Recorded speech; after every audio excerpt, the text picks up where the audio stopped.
চিতল মাছের মুইট্টাটা ভাজা হয়ে গেছে সাদা তেলে। এবার কড়াইতে আমি সর্ষের তেল দিয়েছি। এবার পাঁচ ফোড়ন দেবো। পাঁচ ফোড়ন দিলাম, তারপরে তেজপাতা দিলাম, তারপরে কাঁচা লঙ্কা দেবো। কাঁচা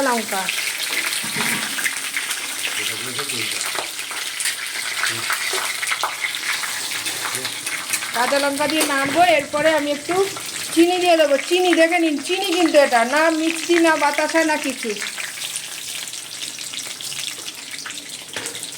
চিনি দিয়ে ভালো করে এবার নাড়বো।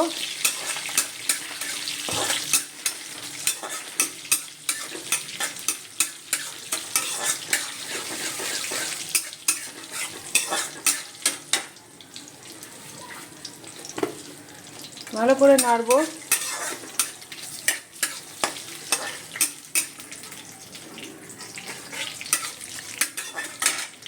এরপরে পেঁয়াজ বাটাটা দিয়ে দেবো। পেঁয়াজ বাটা দিচ্ছি।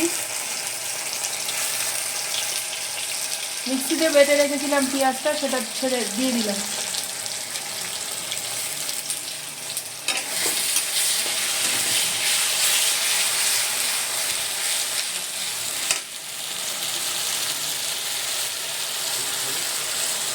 তারপরে আবার